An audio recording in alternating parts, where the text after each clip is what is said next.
All right. So good evening, students. And today we will be continuing with pronoun. Last class में हमने pronoun already start कर दिया था. Okay. तो जो हमने किया था last class में पहले उसका एक quick revision and then we will be continuing with the topic. ठीक है. तो last class में मैंने आपको pronoun के कुछ cases बताए थे. अगर आपको याद होगा तो I told you about some cases of pronoun. Cases क्या होता है? I told you about the subjective case. I told you about the objective case. याद है कि नहीं याद है? I hope you remember about the cases of pronouns. Yes or no? किस किस को याद है?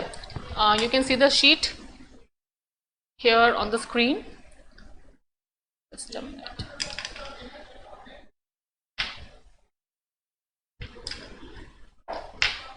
Okay, so you can see this sheet here on the screen. So we have subjective, objective, possessive adjective, possessive pronoun and reflexive pronoun. ठीक है?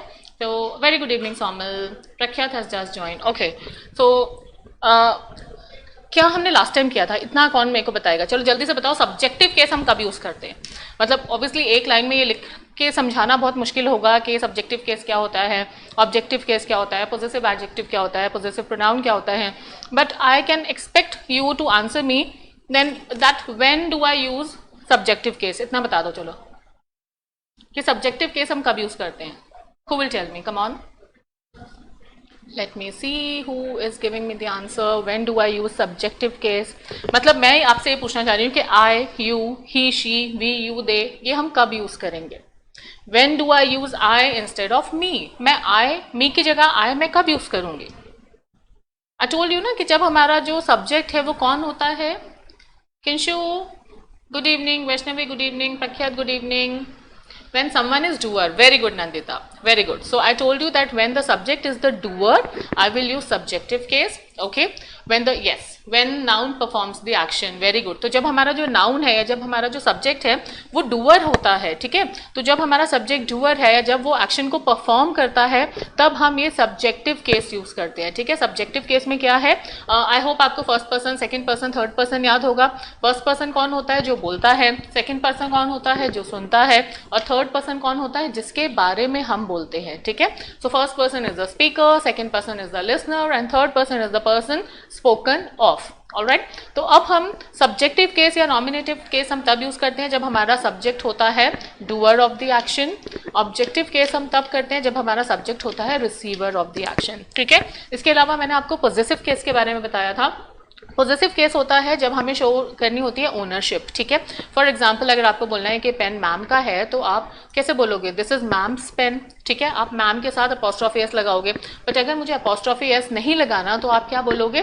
This is her pen, ठीक है. या फिर दिस पेन इज हर्स. आप दोनों में से कुछ भी बोल सकते हो. Now what is the difference between positive adjective and positive pronoun? जैसे कि जो एडजेक्टिव्स होते हैं, adjectives are you know some words which are used to modify a noun.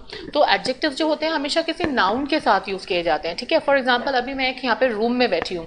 अगर मुझे इस रूम के बारे में कुछ बोलना है तो ऐसा कोई भी वर्ड जो ये बताएगा कि ये रूम कैसा है, तो वो सारे वर्ड्स जो रूम के बारे में हमें एडिशनल इन्फॉर्मेशन देंगे वो सारे वर्ड्स एडजेक्टिव कहलाएंगे. इतना समझ आ गया?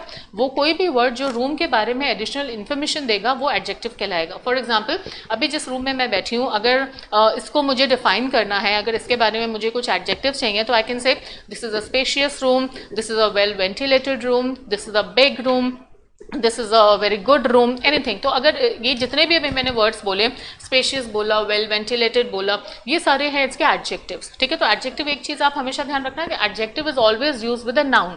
स्पेशियस रूम बोलूंगी मैं, खाली स्पेशियस बोल के नहीं छोड़ सकती, ठीक है. मैं वेल वेंटिलेटेड रूम बोलूंगी, खाली वेल वेंटिलेटेड बोल के मैं उसको छोड़ नहीं सकती. तो जितने भी एडजेक्टिव्स हैं they are always used with a noun. तो जब हम बात करते हैं पॉजिटिव एडजेक्टिव की तो नाम भले ही पॉजिटिव एडजेक्टिव है बट ये सारे होते हैं प्रोनाउंस, ठीक है. सो ये आर है, योर है, देयर है, माई है, यू है, हिज, हर, इट्स, ये सारे के सारे वर्ड्स जो यहाँ पे आपको दिख रहे हैं थर्ड कॉलम में, ठीक है बच्चों. उसको ध्यान से सुनना. ये जितने भी वर्ड्स अभी आपको यहाँ पे थर्ड कॉलम में दिख रहे हैं ये सारे होते हैं हमारे पॉजिटिव एडजेक्टिव. और पॉजिटिव एडजेक्टिव हम यूज करते हैं ओनरशिप शो करने के लिए. नाम एडजेक्टिव है लेकिन अगर कभी आइडेंटिफिकेशन के लिए आपको आएगा ना, so these are always considered as pronoun. आप इस चीज को कंफ्यूज मत होना कि इनका नाम पॉजिटिव एडजेक्टिव है तो उनको एडजेक्टिव में डाल दो, ठीक है. दीज आर ऑल प्रोनाउन्स, ठीक है. सो मैंने से आर का मतलब क्या हुआ? दिस इज अ प्रोनाउन, ठीक है. अगर मुझे बोलना है कि ये हमारी क्लास है, ओके, सो मैंने से कि ये हमारी क्लास है तो मैं क्या बोलूँगी? This is our class. Okay अगर मुझे बोलना है कि ये इसका पेन है तो मैं क्या बोलूँगी, दिस इज हिज पेन या फिर हर पेन। ओके अगर मुझे बोलना है कि ये उनकी बुक्स हैं तो मैं क्या बोलूँगी, this is their books. Okay तो आप ये देखो, our class, his pen, their book, तो ये जितने भी वर्ड्स मैंने जो थर्ड कॉलम में यूज़ किए हैं, थर्ड कॉलम वाले वर्ड्स के साथ हमेशा हम साथ में नाउन को यूज़ करेंगे, हमेशा हम साथ में सब्जेक्ट को यूज़ करेंगे। इतना समझ आया कि पॉजिटिव एडजेक्टिव्स हम जब भी यूज़ करते हैं इनके साथ नाउन का यूज़ होना मैंडेटरी होता है। यहाँ तक क्लियर हुआ? Show me a thumbs up और just right yes ma'am clear. All these other things that we have already discussed in the last class, but still I'm just giving you an overview of what we did in the last class. यहाँ तक समझ आ गया तो just यहाँ पे लिख दो यस मैम क्लियर, अगर यहाँ तक समझ आ गया हो तो। पॉजिटिव एडजेक्टिव्स क्या होते हैं? अभी तक मैंने 3 चीज़ बताई हैं बेटा, इन चीज़ों को हमें समझना बहुत ज़रूरी है, क्योंकि अगर इन चीज़ों में कन्फ्यूजन रहेगा तो आगे भी जाके कन्फ्यूजन रहेगा। ओके इसलिए इट इज़ वेरी इंपॉर्टेंट। चलो यस मैम आने शुरू हो गए, Vaishnavi yes ma'am, Rachit yes ma'am, all right great, Kinshu clear. Okay so subjective case when your subject is doer, objective case when your subject is the receiver, positive adjective to show possession, to show ownership, but it is always used with a noun. Again the same thing comes with possessive pronoun. This is also used to show ownership, but यहाँ पे it is not used with a noun. ठीक है, तो positive pronoun noun के साथ use नहीं होता है, पॉजिटिव एडजेक्टिव हमेशा नाउन के साथ यूज होता है। For example this is our house and this house is ours, दोनों में डिफरेंस समझ आया? This is our house and this house is ours. तो when I say positive adjective and when I say positive pronoun, इन दोनों में क्या difference है? Positive adjective का मतलब होता है मेरे को ये यूज करना है किसी नाउन के साथ, एंड पॉजिटिव प्रोनाउन का मतलब होता है मुझे ये यूज करना है बिना नाउन के। यहाँ तक समझ आ गया? यहाँ तक समझ आ गया सबको? अगर यहाँ तक समझ आ गया तो just show me thumbs up. ठीक है, तो पॉजिटिव एडजेक्टिव और पॉजिटिव प्रोनाउन में क्या डिफरेंस है? आई होप इतना जो मैंने अभी तक समझाया है, इतना समझने के बाद आपको ये क्लियर हो गया कि आई, मी, माई, माइन में क्या डिफरेंस है। Now you will never go wrong with this कि आई हमें कहाँ यूज करना है, मी हमें कहाँ यूज करना है, माई कहाँ यूज करना है, माइन कहाँ यूज करना है। So what is the difference between I, me, my, mine? आई हम वहां करेंगे जब हमारा सब्जेक्ट है डूअर, मी मैं वहां यूज करूंगी जब मेरा सब्जेक्ट बन जाता है रिसीवर, माई मैं यूज करती हूँ ओनरशिप दिखाने के लिए, लेकिन माई हमेशा यूज होगा किसी नाउन के साथ, और माइन भी यूज होता है ओनरशिप शो करने के लिए, लेकिन माइन बिना किसी नाउन के यूज होता है। ठीक है, तो first 4 columns are clear to all of you. Then today we are going to start with reflexive pronoun which is again a very important type of pronoun. इतना क्लियर हो गया? रिफ्लेक्सिव प्रोनाउन पे चले। अगर आप नोट कर पा रहे होगे तो रिफ्लेक्सिव प्रोनाउन में ध्यान दो, सिंगुलर में सेल्फ लगा हुआ है सारे प्रोनाउन के बाद में, और प्लूरल में सेल्फ्स लगा हुआ है। तो वो सारे प्रोनाउन जो सेल्फ और सेल्फ्स एंडिंग वाले होते हैं उनको हम बोलते हैं रिफ्लेक्सिव प्रोनाउन। ठीक है, तो इससे पहले मैं आपको रिफ्लेक्सिव प्रोनाउन बताऊं, हम एक काम करते हैं, मैं आपको फटाफट जितने भी टाइप ऑफ प्रोनाउन है ना, एक बार मैं जल्दी से वो बता देती हूँ कि कौन कौन से टाइप ऑफ प्रोनाउंस होते हैं। ठीक है, so in all there are 8 types of pronouns. लिख लो कि 8 प्रकार के प्रोनाउंस होते हैं। एनी आइडिया आप लोगों को पता है कौन कौन से होते हैं 8 types of pronoun? Anyone can tell me कि वो 8 टाइप्स ऑफ प्रोनाउंस कौन कौन से होते हैं? या 1 या 2 या 3 कोई भी बता दो। अगर 8 हो के 8 नहीं आते, कोई भी 1 2 3 जो आपने कई बार कभी सुना हो कि यस ये हमने प्रोनाउन का नाम सुना हुआ है कि मैम ये एक टाइप ऑफ प्रोनाउन होता है। जो 8 टाइप्स ऑफ प्रोनाउन होते हैं उसमें से if you are smart enough to give me one answer, एक टाइप ऑफ प्रोनाउन तो अभी यहाँ पे लिखा ही हुआ है जिसके बारे में अभी हम बात करेंगे। और have you heard about any type of pronoun कि यस मैम ये एक प्रोनाउन होता है, ये एक प्रोनाउन होता है, ये एक प्रोनाउन होता है? कोई भी प्रोनाउन के बारे में सुना है क्या कभी? जो 8 टाइप्स ऑफ प्रोनाउन की मैं अभी बात कर रही हूँ उसमें से एक है रिफ्लेक्सिव प्रोनाउन। ठीक है, और बाकी जो 7 टाइप्स ऑफ प्रोनाउन है फटाफट let's have a quick review. पहला जो टाइप ऑफ प्रोनाउन होता है that is called personal pronoun. ठीक है, so the first type of pronoun is called a personal pronoun. Okay, पहला क्या होता है? Personal pronoun. I just right it for you. This is your first type of pronoun, please right personal pronoun. ओहो ये तो मेरे ऊपर ही आ गया। Okay I will write it here.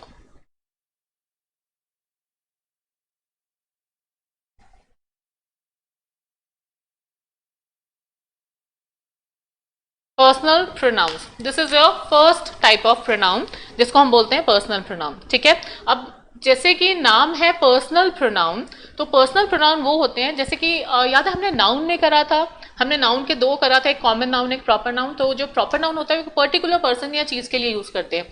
Similarly जो पर्सनल प्रोनाउन होते हैं ना, they are also used for person और थिंग्स, ठीक है। तो ऐसा कोई भी प्रोनाउन जो किसी पर्सन या किसी चीज के लिए यूज होगा वो होगा पर्सनल प्रोनाउन। फॉर एग्जाम्पल, अगर आपको मेरे लिए कोई प्रोनाउन यूज करना है तो आप कौन सा वर्ड यूज करोगे? आप हर यूज करोगे। अगर बाहर सर बैठे हैं, मुझे सर के लिए कोई वर्ड यूज करना है तो या तो मैं हिज यूज करूंगी या मैं हिम यूज करूंगी, ठीक है, या मैं ही यूज करूंगी।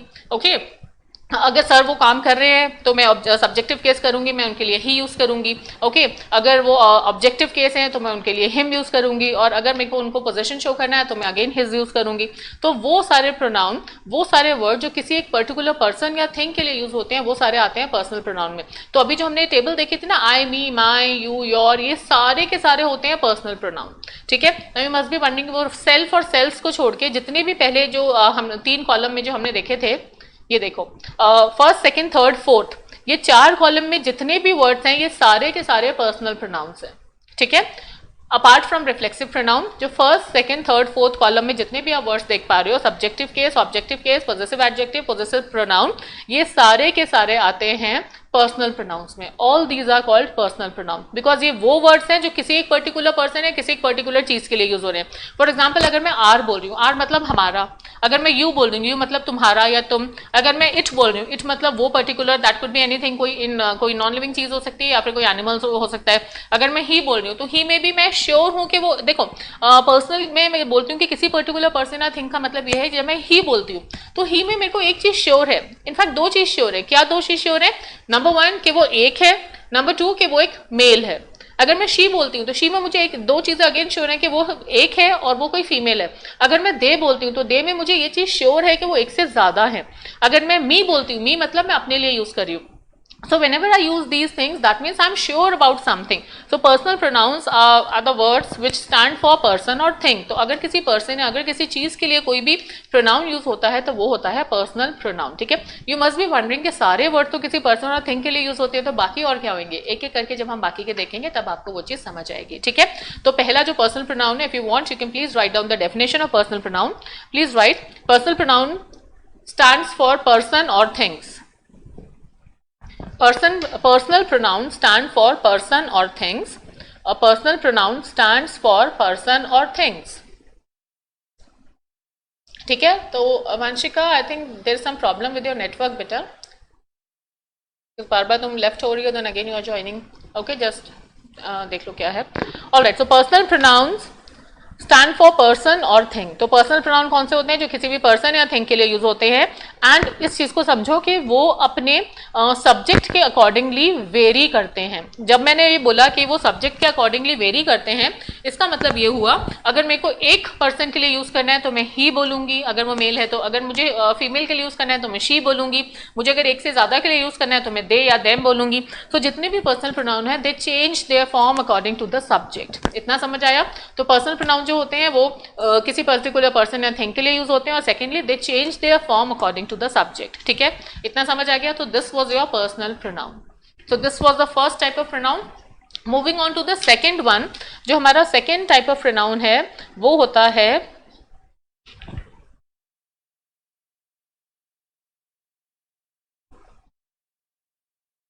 indefinite pronoun. indefinite pronoun. Now what do you mean by indefinite pronoun? जैसे कि पर्सनल प्रोनाउन में हमें पता था ही का मतलब एक मेल, शी का मतलब एक लड़की। मुझे जब मैं पर्सनल प्रोनाउन यूज करती हूँ तो मुझे ये चीज क्लियर है, जब मैंने ही बोला ही का मतलब एक लड़का, और जब मैं शी बोलती हूँ शी का मतलब एक लड़की। अब क्या कोई ऐसा वर्ड है जो हम नाउन की जगह यूज कर रहे हैं, लेकिन मुझे ये नहीं पता कि वो जो एक है वो लड़का है, लड़की है, कौन है, वो कोई भी हो सकता है। इनडेफिनेट का मतलब क्या होता है? डेफिनेट का मतलब when you are confirmed about something. Indefinite का मतलब when you are not confirmed about something. So when you are not confirmed about something, उस केसेस में हम किस टाइप के वर्ड्स को रिप्लेस करेंगे नाउन से कि वो प्रोनाउन बन जाए? Any idea? अभी जो हमने जो ऊपर जो मैंने आपको टेबल दिखाई थी उसमें जितने भी वर्ड्स थे वो सारे पर्सनल प्रोनाउन में आ जाते हैं। अब हम बात कर रहे हैं इनडेफिनेट प्रोनाउन की। इनडेफिनेट प्रोनाउन जैसे कि नाम से समझ आ रहा है, इनडेफिनेट प्रोनाउन का मतलब क्या हुआ? When you are not sure about something. Okay, for example, when I say that he has taken my book, that means I am sure कि वो एक लड़का है और वो एक सिंगल है, ठीक है। I am sure about 2 things. लेकिन अगर मुझे नहीं पता कि मेरी बुक किसने ली है, तो ही की जगह में कौन सा वर्ड यूज कर सकती हूँ? सोच के बताओ, बहुत सिंपल है। अगर मुझे नहीं पता कि मेरी बुक किसी ने मेरी बुक ली है, लेकिन किसने मेरी बुक ली है ये मुझे नहीं पता। अगर मैं श्योर हूं कि मान लो मुझे पता है कि वैष्णवी ने मेरी बुक ली है, तो मैं बोलूंगी कि वैष्णवी की जगह मैं आई can use the word she has taken my book. अगर मैं श्योर हूं कि किंशु ने मेरी बुक ली है या फिर रचित ने मेरी बुक ली है, तो आई कैन से he has taken my book. अगर मैं श्योर हूं कि 2-3 लोगों ने ली है, तो आई कैन से they have taken my book. But अगर मुझे ये नहीं पता कि मेरी बुक किसने ली है, लेकिन स्टिल मुझे ये पता है कि किसी ने तो मेरी बुक ली है, पर वो किसने ली है ये नहीं पता, तो इनडेफिनेट मतलब where I am not sure. So when I'm not sure which are the words that can be used as a pronoun, जरा सोच के तो देखो बच्चों, बहुत easy है ये।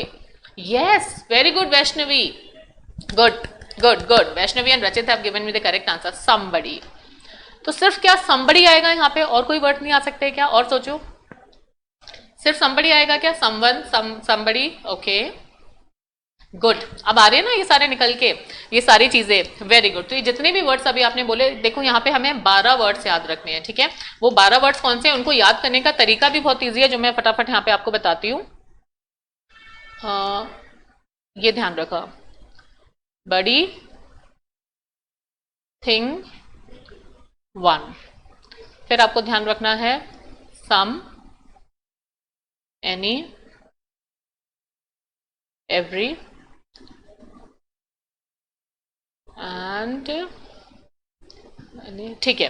तो अब ये आपको कैसे याद रखना है, somebody, something, someone, anybody, anything, anyone, everybody, everything, everyone, ठीक है। इसको हम ऐसे याद रखेंगे, somebody, ठीक है। तो I think excuse me, just give me 1 minute, I think वो गलती से कुछ दब गया। अभी क्या है, इतना ज़्यादा ना प्रिसीजन नहीं आया है इसको यूज़ करने में, so please excuse me for this. All right, okay, back to felt, no. Okay, so हम कैसे याद रखेंगे, somebody, something, someone, ऐसे भूलोगे नहीं बच्चों, ठीक है। ये टेबल ऐसे इसको बना लेना, anybody, anything, anyone, everybody, everything, everyone, और इसके साथ में एक और आएगा no, nobody, nothing and no one, या फिर none। ये 12 वर्ड्स हमें याद रखने हैं। इस तरह से आप इन 12 वर्ड्स को भूलोगे नहीं। ये सारे होते हैं हमारे इनडेफिनेट प्रोनाउंस, ठीक है। ये सारे क्या हो गए हमारे इनडेफिनेट प्रोनाउन। तो when I am not sure about something, okay, so when I am not sure about something, तो मेरे को यूज तो करना है प्रोनाउन। प्रोनाउन मतलब मैं अपना सब्जेक्ट का नाम यूज नहीं कर रही। देखो, नाउन और प्रोनाउन में पहले डिफरेंस समझो।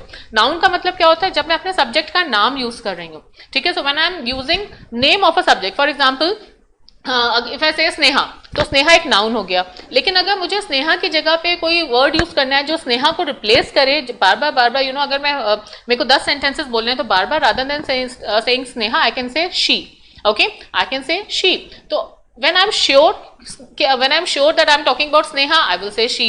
But when I'm not sure, कोई तो है लेकिन वो कौन है मुझे नहीं पता, then I can use the words like somebody, anybody और someone, anyone, I can use these words. Okay, so ये 12 वर्ड्स जो है, इन सारे वर्ड्स को आप याद रखोगे। ये सारे हैं somebody, something, someone, anybody, anything, anyone, everybody, everything, everyone, nobody, nothing and no one। इसको अगर आप इस तरह से याद रखोगे ना, you will never forget कि ये कौन कौन से वर्ड्स हैं, ठीक है। तो ये 12 वर्ड्स हम लोगों, ये जो 12 वर्ड्स हैं इनको याद रखोगे। इनके अलावा क्या और कोई वर्ड्स हैं जो इंडेफिनिट प्रोनाउन में आ सकता है, जरा सोच के देखो, सोचो। ये सारे वर्ड्स तो मैंने लिख दिए, लेकिन क्या इनके अलावा और कोई वर्ड हैं जो इंडेफिनिट प्रोनाउन में आ सकता है? इनके अलावा जो और 2-4 वर्ड्स हैं वो भी लिख लो। They are either, neither, another, okay, then you have each. Please note down all these words, these are all important words, okay. And any को अलग से भी हम यूज करेंगे यहाँ पे, ठीक है।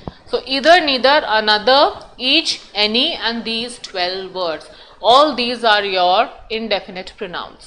समझ आ गया यहाँ तक? इंडेफिनेट और पर्सनल में डिफरेंस समझ आ गया? पर्सनल वो होते हैं जो किसी पर्टिकुलर पर्सन या पर्टिकुलर चीज के लिए यूज होते हैं, इंडेफिनेट वो होते हैं जो जनरली सबके लिए यूज हो जाते हैं। तो this is somewhat similar to our common noun and proper noun. जैसे कॉमन नाउन हम सबके लिए यूज कर लेते हैं ना, और प्रॉपर नाउन एक पर्टिकुलर पर्सन के लिए यूज होता है, वही सेम चीज यहाँ पे आ रही है। जैसे personal pronoun is something related to your proper noun, particular person या पर्टिकुलर चीज के लिए यूज हो रहा है, बट इंडेफिनेट प्रोनाउन एक पर्टिकुलर पर्सन या पर्टिकुलर चीज के लिए यूज नहीं होता। सो इंडेफिनेट प्रोनाउन की पहले डेफिनेशन लिखो, it is not it does not refer to a particular person or particular thing, इतना लिखो पहले। Personal indefinite pronoun does not refer to a particular person or particular thing। ठीक है, इसका मतलब क्या हुआ कि जो हमारे indefinite pronoun होते हैं वो एक पर्टिकुलर पर्सन या पर्टिकुलर थिंग को रेफर नहीं करते, वो इन जनरल सबके लिए या फिर किसी एक के लिए यूज होते हैं। ठीक है, सो when I say in general सबके लिए, तो I can use words like everyone, everybody, okay, and when I say कोई एक, बहुत सारों में से कोई एक, then I can use words like somebody, someone, और anybody, anyone. And when I have to say कि कोई भी नहीं, then I can use words like nobody, no one. अगर मुझे बोलना है कि इन दोनों में से कोई एक, then I can use words like either of the two. अगर मुझे बोलना है इनमें से कोई भी नहीं, then I can use words like neither of them, anything. ठीक है, तो ये जितने भी वर्ड्स हैं ये सारे हमारे indefinite pronounce. I hope now the difference between personal pronoun and indefinite pronouns is clear. Indefinite pronoun सबको समझ आ गया? So indefinite pronoun वो words होते हैं जो हम particularly किसी person या किसी चीज के लिए रेफर नहीं करते। In general वो हम सबके लिए या फिर किसी एक के लिए या फिर किसी के लिए भी नहीं हम यूज करते हैं। ठीक है, in general जो हम words यूज करते हैं ना, जो हम रिप्लेस करते हैं नाउन की जगह, वो होते हैं हमारे indefinite pronoun. Is this clear to all of you? Is this clear to all of you? If this is clear, just say yes ma'am. Then let me ask you the next question then. Clear हो गया यहाँ पे? यहाँ तक clear हो गया कि indefinite pronouns कौन से होते हैं, कौन कौन से indefinite pronouns होते हैं? यहाँ तक क्लियर हो गया? उनको कैसे याद रखना है ये अब याद रहेगा। अगर कोई कभी भी पूछ ले कि कोई, चलो मेरे को 10 indefinite pronoun बताओ जरा, तो इस तरह से आपको बहुत इजीली याद रहेगा। ठीक है, somebody, something, someone, anybody, anything, anyone, everybody, everything, anyone, everybody, everything, everyone, and nobody, nothing, no one। ठीक है, इस तरह से याद रखोगे तो you will never forget. Otherwise हम देखो, जब मैंने पूछा था तो आप लोगों को ma'am please repeat the definition of indefinite pronoun, okay I will repeat the definition. ठीक है, तो इस तरह से अगर आप याद रखोगे तो you will never go wrong. ठीक है, so please take down the definition of indefinite pronoun, Rachit, this is for you. And indefinite pronoun does not refer to a particular person और a thing. An indefinite pronoun does not refer to a particular person or a thing, but it functions as a noun. I repeat, an indefinite pronoun does not refer to a particular person or a thing, but it refers as a noun. Should I repeat again? अच्छा, मैं आपसे पूछ नहीं रही should I repeat again, बताओ इसमें grammatical error क्या है should I repeat again में? Should I repeat again में ग्रामेटिकल एरर क्या है? मैंने ऐसे should I repeat again, क्या गलती है इसमें? इंग्लिश क्लास में बैठे हो ना तो फट से बताया करो कि यस मैम इसमें ये गलती है, क्या गलती है? should I repeat again, जल्दी बताओ। सोच लो क्या हो सकता है इसमें गलत। should I repeat again? When you're repeating, shall I repeat again? No, no, no, no. should और shall में भी क्या डिफरेंस है? वो कभी ऑक्सिलरी वर्ब्स कराऊंगी ना, तब वो एक क्लास लूंगी इसके बारे में कि should, shall, may, might, can, could, will, would, इन सब में क्या डिफरेंस है, कब हमें कौन सा ऑक्सिलरी वर्ब यूज करना चाहिए।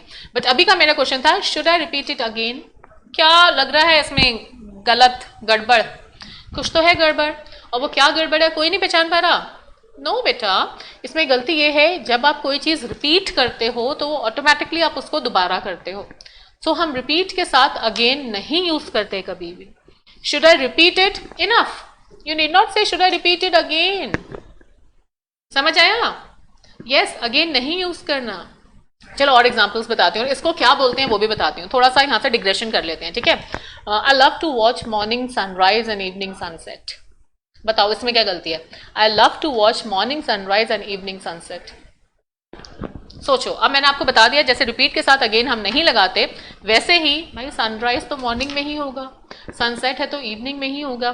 तो अगर मैं सनराइज बोल रही हूँ तो उसके साथ मॉर्निंग लगाने की जरूरत ही नहीं है, अगर मैं सनसेट बोल रही हूँ तो उसके साथ इवनिंग लगाने की जरूरत ही नहीं है। You know my family is my first priority. My family is my first priority, ये मैं बता नहीं रही आपको, ये मैं आपसे पूछ रही हूँ कि इसमें क्या गलती है।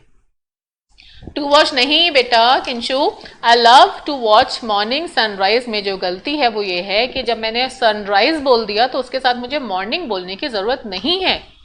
जब मैंने सनसेट बोला तो उसके साथ मुझे इवनिंग बोलने की जरूरत नहीं है, बिकॉज ये अंडरस्टूड है कि सनराइज मॉर्निंग में ही होता है और सनसेट इवनिंग में ही होता है। सिमिलरली जैसे मैंने बोला my family is my first priority, exactly जो प्रकृति ने मुझे आंसर दिया है, फर्स्ट लगाने की जरूरत नहीं है, because priority is always first, your priority can not be second, third और last. Getting it? Yes, first नहीं लगाना।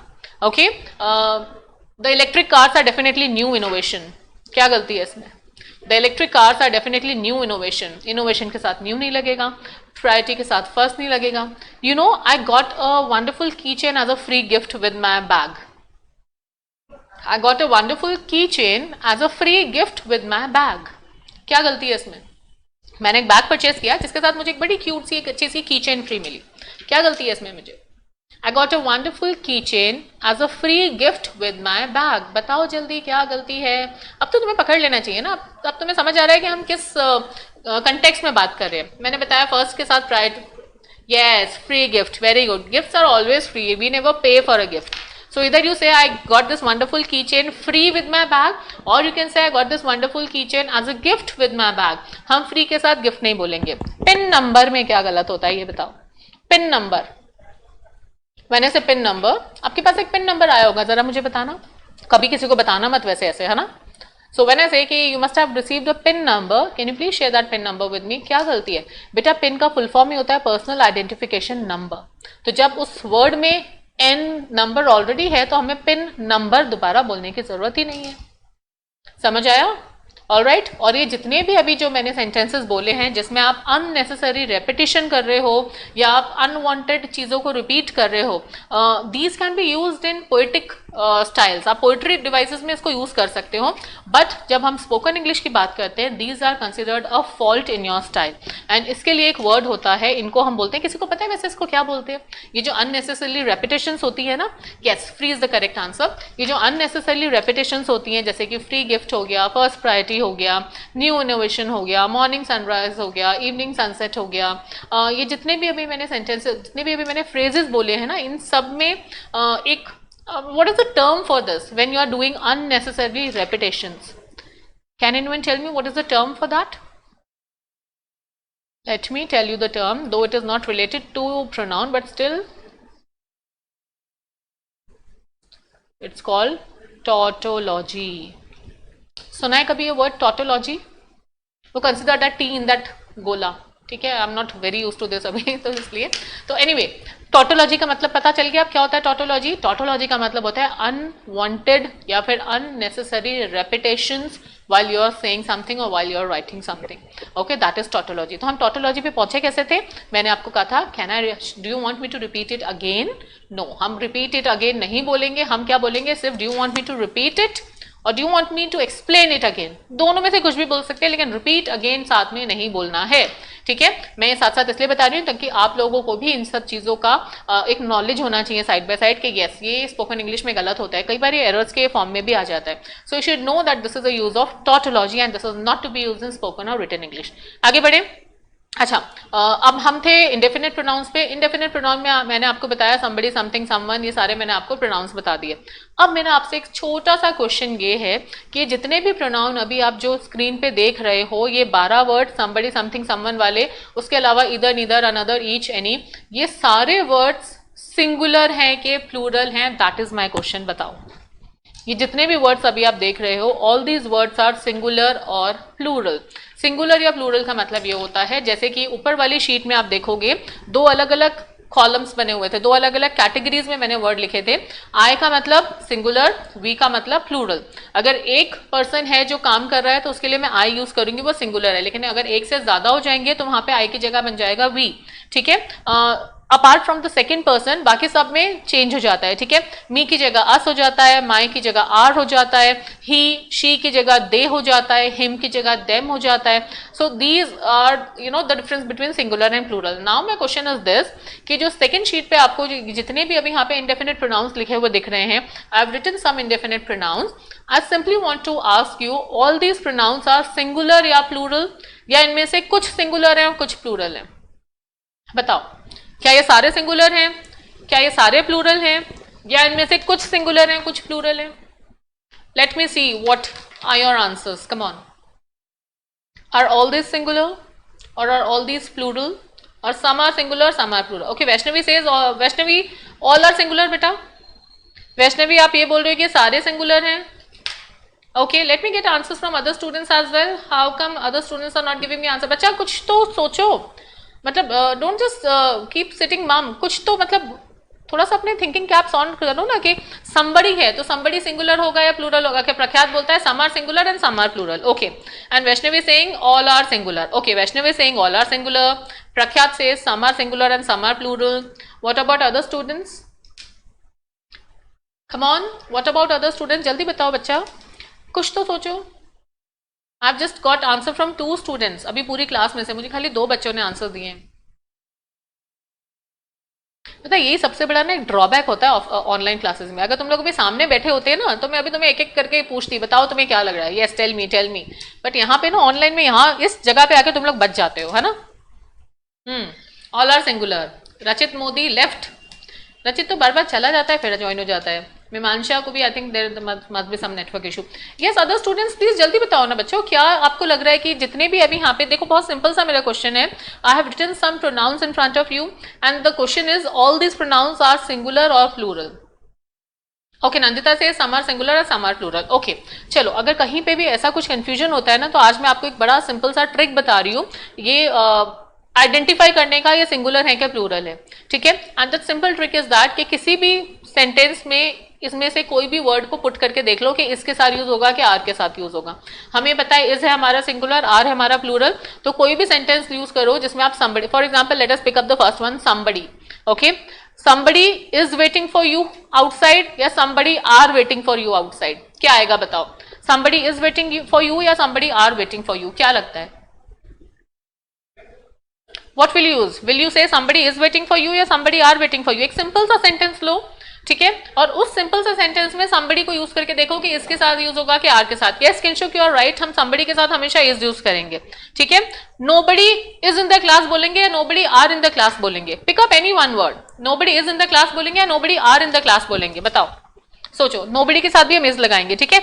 everybody in my class is intelligent या everybody in my class are intelligent? बताओ। अब यहाँ पे देखो, nobody का मतलब कोई भी नहीं, somebody का मतलब कोई। जब मैंने बोला everybody का मतलब सब, ठीक है, मतलब यहाँ पे डेफिनेटली इस चीज को समझो, जो मेरे सब्जेक्ट्स हैं वो एक से ज्यादा हैं, तो व्हेन आई से एवरीबडी इन माय क्लास, इसके साथ मैं क्या यूज करूंगी? इज इंटेलिजेंट बोलूंगी या आर इंटेलिजेंट बोलूंगी? सोच के इसका जवाब दो। Everybody in my class is intelligent या are intelligent? Think. It will be again is. In fact ये अभी स्क्रीन पे जितने भी वर्ड्स लिखे हैं, ये सारे के सारे वो वर्ड्स हैं जो सिंगुलर हैं। सो आई थिंक किसने मुझे सही आंसर दिया था? आई थिंक वैष्णवी ने दिया था सही answer. Someone who said that all are singular, that is the correct answer. All these words are singular indefinite pronouns, ठीक है। ये लिख लो वहां पे बड़ा बड़ा, कहीं पे भी एक स्टार या हैश कुछ लगा के वहां पे लिख लो, all these words are singular indefinite pronoun. Singular indefinite pronoun का मतलब ये है कि अगर मैं प्रेजेंट टेंस, नहीं बेटा रचित आर नहीं आएगा, इज ही आएगा।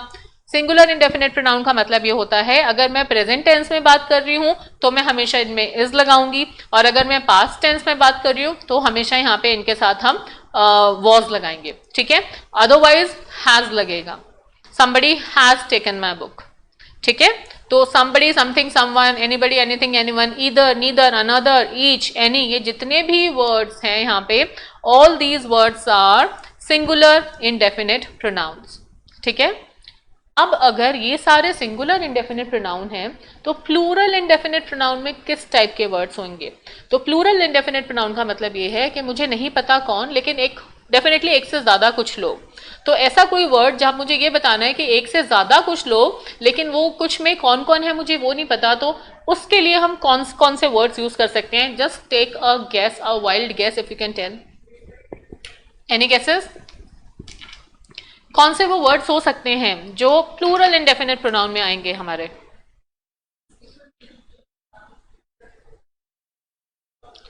प्लूरल इंडेफिनिट प्रोनाउन में जो जो वर्ड्स आते हैं, let me tell you, they are words like few, please note down, few, several, you have few, you have several, then you have all, both हम यहाँ पे इसलिए ले रहे हैं because it is more than one, so that's why I'm considering this plural, okay, and we have one more word, many.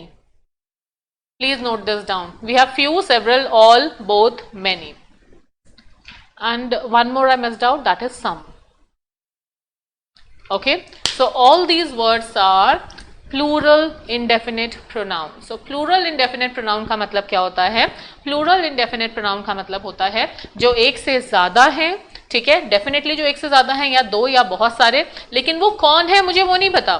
For example if I say कि both of them are sitting outside, तो वो both में कौन कौन है मुझे नहीं पता। व्हेन आई से कि few students are sitting outside, ठीक है, तो फ्यू में कौन कौन है मुझे नहीं पता, मुझे इतना पता है कि एक से ज्यादा है, but I am not sure कि उस फ्यू में कौन कौन इंक्लूड होता है। When I say some students are waiting outside, तो वो आई एम श्योर कि वो एक से ज्यादा है, लेकिन वो कौन कौन है I don't know. Many students are waiting outside, several students are waiting outside, तो ये वो सारे वर्ड्स हैं जो इनडेफिनिट हैं और एक से ज्यादा के लिए यूज होते हैं। I hope now you can get the difference between somebody and few. Somebody भी एक इंडेफिनिट प्रोनाउन है, फ्यू भी एक इंडेफिनिट प्रोनाउन है, बट जब हम समबडी यूज करते हैं that is singular indefinite pronoun, and when I use few that is plural indefinite pronoun. दोनों में अब डिफरेंस समझ आया? ये सारे के सारे जितने वर्ड्स अभी आपके स्क्रीन पे लिखे हैं ये सारे इंडेफिनिट प्रोनाउंस हैं, but you have to be very particular कि कौन सा सिंगुलर है कौन सा प्लूरल है, ठीक है। सिंगुलर प्लूरल में साथ में इसलिए बता रही हूँ बिकॉज काफी सारे एरर डिटेक्शन के क्वेश्चंस इससे रिलेटेड होते हैं। तो अगर आप ये 12 वर्ड्स आपके फिंगर टिप्स पे हैं कि ये 12 वर्ड्स हमेशा सिंगुलर यूज होते हैं, तो you will not go wrong with that. Okay, अगर आपको पता है कि इधर, नीदर, ईच, अनदर, एनी, ये सारे सिंगुलर यूज होते हैं, you will never go wrong with that. अगर आपको पता है कि few, some, all, several, both, many, ये सारे हैं हमारे plural indefinite pronoun, you will not go wrong with error detection, ठीक है। तो यहां तक सबको समझ आ गया इंडेफिनिट प्रोनाउन क्या होते हैं, सबको समझ आ गया? समझ आ गया? Just right yes ma'am so that we will move on. अगर समझ आ गया तो प्लीज राइट यस मैम। नहीं समझ आया है, कहीं पे कोई भी डाउट है, कोई भी क्वेश्चन है, कुछ भी अगर ऐसा है जो नहीं समझ आया, if you want to ask me please ask right now. Yes ma'am Kinshu, okay बेटा। Other students please confirm if you have understood, just say yes ma'am, and if there is anything that you have not understood till now, please ask, please feel free to ask, okay? all right, प्रख्यात को समझ आ गया, रचित yes ma'am, किंशु yes ma'am, other students please जल्दी से मुझे बता दो बच्चा, अगर समझ आ गया तो ठीक है, कुछ और अगर if you want me to tell anything, if you want me to explain once more, I am okay with that. all right, so I'm assuming yes ma'am, understood. all right, great, then I'm assuming that this is completely understood to all of you. Now I'm moving to the third one, which is demonstrative pronouns.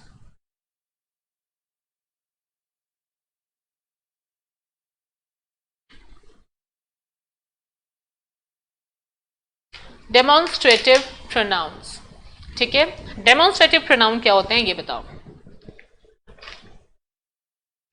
अभी तक हमने बात करी, जो first sheet में मैंने जो आपको एक टेबल दिखाई थी उसमें जितने भी वर्ड्स थे, he, she, you, we, us, are, वो सारे होते हैं पर्सनल प्रोनाउन। फिर मैंने आपको बताया इंडेफिनिट प्रोनाउन। इंडेफिनिट प्रोनाउन में जब मैं श्योर नहीं होती किसी चीज़ के बारे में तो वो मैंने 12 वर्ड्स आपको बताए। उसके अलावा few, some, all, both, many, ये सारे हमारे इंडेफिनिट प्रोनाउन। अब हम बात करते हैं डेमोन्स्ट्रेटिव प्रोनाउन की। डेमोन्स्ट्रेटिव प्रोनाउन समझने से पहले आप मुझे बताओ कि डेमोन्स्ट्रेशन का मतलब क्या होता है। Do you know what is the meaning of demonstration?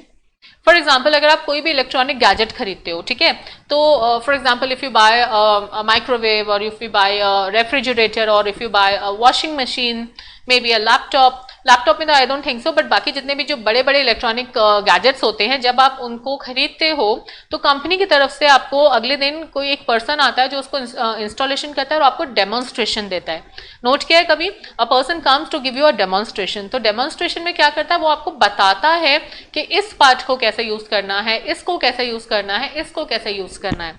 आपने देखा होगा जब मैं डेमोन्स्ट्रेट कर रही हूँ, कोई भी चीज को डेमोन्स्ट्रेट करते हैं ना, if you are giving a demonstration you basically point out at things, this that these those, okay? So when you are giving a demonstration you point out at particular thing, ठीक है? For example मेरे पास अभी यहाँ पे एक digital tab रखा हुआ है, अगर मुझे इसका डेमोन्स्ट्रेशन देना है तो मैं क्या बोलूंगी, अगर मुझे इसके बारे में कुछ बताना है तो इसके लिए मुझे एक वर्ड यूज करना ही पड़ेगा, बार बार मैं डिजिटल टैब नहीं बोलूंगी। अगर मुझे इसके बारे में बताना है तो rather than saying again and again using the word digital tab, I will use the word this this this. मैं क्या बोलूंगी, so this is to be use like that, the benefits of this instrument are these, ठीक है? तो मैं हमेशा इसके लिए दिस यूज करूंगी। दिस मैंने क्यों यूज करा, क्योंकि ये एक है और ये मेरे पास है। अब मान लो ये वहां पे थोड़ी दूर रखा है तो दिस का क्या बन जाएगा, दिस का बन जाएगा दैट, ओके? तो जब एक चीज मेरे पास है वहां पे मैं यूज करूंगी दिस, और अगर ये थोड़ी सी दूर हो जाती है तो मैं यूज करूंगी दैट। अब अगर यहाँ पे ये डिजिटल पैड के साथ मेरे पास 3-4 इक्विपमेंट्स और है जिनका मुझे डेमोन्स्ट्रेशन देना है, तो एक से जब ज्यादा होते हैं और पास में होते हैं तब वहां पे हो जाता है दीज, और यही चीज अगर दूर हो जाएंगी तो ये हो जाएगा दोज, ठीक है? तो 4 होते हैं demonstrative pronoun, this that these those, okay? इसके अलावा एक और होता है, अभी उसके बारे में बताती हूँ, पहले ये 4 लिख लो कौन कौन से हैं। You have basically 4 demonstrative pronouns, this, that, then you have these, those। अब इनमें this that यूज होते हैं सिंगुलर में एंड these those यूज होते हैं प्लूरल के लिए। इतना आपको पता ही होगा। this का मतलब एक जो मेरे पास है, that का मतलब एक जो दूर है, दीज का मतलब एक से ज्यादा जो पास में है, दोस्त का मतलब एक से ज्यादा जो दूर है। इतना क्लियर हो गया? इतना क्लियर हो गया? तो just show me a thumbs up और जस्ट राइट यस मैम। इसके अलावा एक और डेमोन्स्ट्रेटिव प्रोनाउन होता है, in all there are total 5 demonstrative pronoun, this that these those. इसके अलावा जो 5th डेमोन्स्ट्रेटिव प्रोनाउन है विच इज वेरी इंपॉर्टेंट, वो है सच। अब सच को मैंने इंपॉर्टेंट क्यों बोला, क्योंकि सच में एक इंपॉर्टेंट चीज है। सच में जो एक इंपॉर्टेंट चीज है वो ये है कि जब भी हम सच यूज करते हैं, जैसे कि दिस मैं खाली सिंगुलर चीज के लिए यूज करूंगी और दीज मैं हमेशा प्लूरल चीज के लिए यूज करूंगी, बट सच एक ऐसा डेमोन्स्ट्रेटिव प्रोनाउन है जो सिंगुलर और प्लूरल दोनों के लिए यूज हो सकता है। यू मस्ट बी वंडरिंग कि मैम ऐसा कैसे पॉसिबल है कि एक ऐसा वर्ड जो हम सिंगुलर और प्लूरल दोनों के लिए यूज कर सकते हैं, तो सच को हम दोनों में कैसे यूज कर सकते हैं वो देखो। फॉर एग्जाम्पल आप कहीं सड़क से जा रहे हो और आपने एक बहुत ही ब्यूटीफुल सा घर देखा, तो उस घर को देख के आपने क्या बोला, सच अ ब्यूटीफुल हाउस। आपने क्या बोला, सच अ ब्यूटीफुल हाउस। तो इस सेंटेंस में मेरे कितने सब्जेक्ट हैं, एक सब्जेक्ट है। मैंने सच किसके लिए यूज करा है, घर के लिए। कितने घर हैं, एक घर है, ठीक है? सच अ ब्यूटीफुल हाउस। और वहीं पे मैं सच को दूसरी तरह कैसे यूज कर सकती हूँ, I always wanted to live in such beautiful houses. I always wanted to live in such beautiful houses, ठीक है? तो यहाँ पे मैंने सच किसके साथ यूज किया, मैंने हाउसेस के साथ यूज किया, ठीक है? He is a good friend, he is such a good friend। तो यहाँ पे मैंने he को मैंने जो सच है वो मैंने he के लिए यूज करा जो सिंगल है, he is such a good friend, okay? और वहीं पे दूसरा सेंटेंस सुनो, who need such friends। सो मैंने से who need such friends, तो यहाँ पे मैंने सच किसके साथ यूज किया, फ्रेंड्स के साथ यूज किया, जो डेफिनेटली एक से ज्यादा है। तो जो सच वर्ड है that is again one demonstrative pronoun which can be use with singular as well as plural, ठीक है? तो 5 टोटल डेमोन्स्ट्रेटिव प्रोनाउंस होते हैं। कौन कौन से होते हैं, आई होप आप लोगों को याद हो गया होगा अब तक। This that these those and such, these are your 5 demonstrative pronouns, ठीक है? डेमोन्स्ट्रेटिव प्रोनाउन की डेफिनेशन लिख लो। A demonstrative pronoun is used to point out a noun for which it is used। Simple। जब मैं this बोल रही हूं, मैं तब तक this यूज नहीं करूंगी जब तक मेरे सामने वो चीज नहीं है जिसके बारे में मैं बात कर रही हूं। ठीक है, जब मैं दैट बोल रही हूँ, I can not use that word until and unless that particular thing is there in front of me, जिसके बारे में मैं बात कर रही हूँ। तो दिस और दैट जब हम यूज करते हैं तो या तो उस चीज को आप उससे आइडेंटिफाई कर रहे हो या फिर आप उस चीज को पॉइंट आउट कर रहे हो, फिजिकली पॉइंट आउट कर रहे हो। इधर you can identify that thing और you are pointing out that particular thing. वहां पे हम यूज करते हैं दिस, दैट, दीज, दोज और सच, ठीक है। And what is unique about such is a word, such is a demonstrative pronoun which is used as both singular as well as plural। तो सच को हम सिंगुलर कंटेक्स्ट में भी यूज कर सकते हैं, प्लूरल कंटेक्स्ट में भी यूज कर सकते हैं। Sneha, what are you writing बेटा? खूब सारे अपॉस्ट्रोफीज आ रहे हैं तुम्हारे नाम से, you want to say something? Okay, so demonstrative pronoun समझ आ गया। डेमोन्स्ट्रेटिव प्रोनाउन बेसिकली आइडेंटिफाइज और point out a noun for which it is used, ठीक है। इसकी डेफिनेशन लिख लो। डेमोन्स्ट्रेटिव प्रोनाउन बेसिकली आइडेंटिफाई और point out a noun for which it is use, ठीक है। तो या तो ये उस नाउन को आइडेंटिफाई करता है या फिर ये उस नाउन को पॉइंट आउट करता है। तो डेमोन्स्ट्रेटिव प्रोनाउन क्या होता है? जो उस पर्टिकुलर नाउन को आइडेंटिफाई करता है या फिर उसको पॉइंट आउट करता है। There are total 5 demonstrative pronoun, this, that, these, those, such. This, that is always used in singular sense, these, those are used in plural sense, ठीक है। and such can be used in both the cases, singular में भी use कर सकते हैं और plural में भी इसको हम यूज कर सकते हैं, ठीक है। तो अभी तक हमने 3 टाइप ऑफ प्रोनाउन कर लिए हैं, personal pronoun, indefinite pronoun, demonstrative pronoun. यहां तक सबको क्लियर हो गया? आगे बढ़ें। Now we are moving to the most important one, जो कि हमारी टेबल में था, which is reflexive pronoun.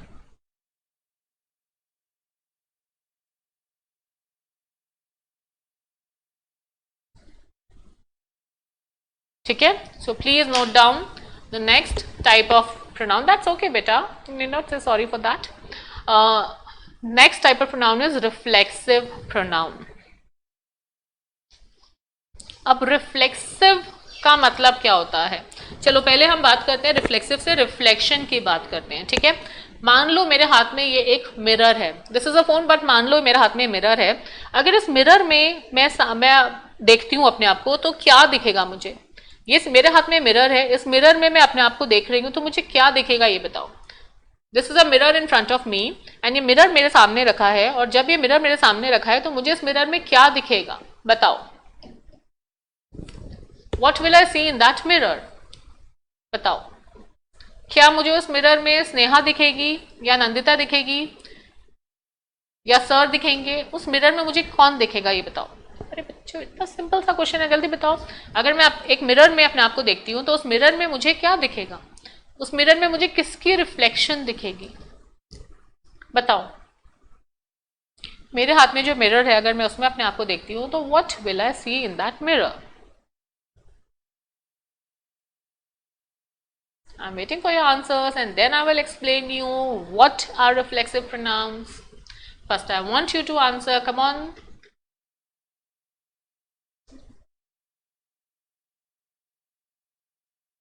Suha, you just joined? How come so late? Or you were there and left by mistake? Yes. So Rachit says कि ma'am you will see your image. Prakriti says face. किसका face बेटा? मेरा face ही दिखेगा ना, उसमें और किसी का फेस नहीं दिखेगा। तो जब मेरे सामने एक मिरर है और उस मिरर में मैं अपने आप को देख रही हूँ तो उसमें मुझे मेरी रिफ्लेक्शन दिखेगी।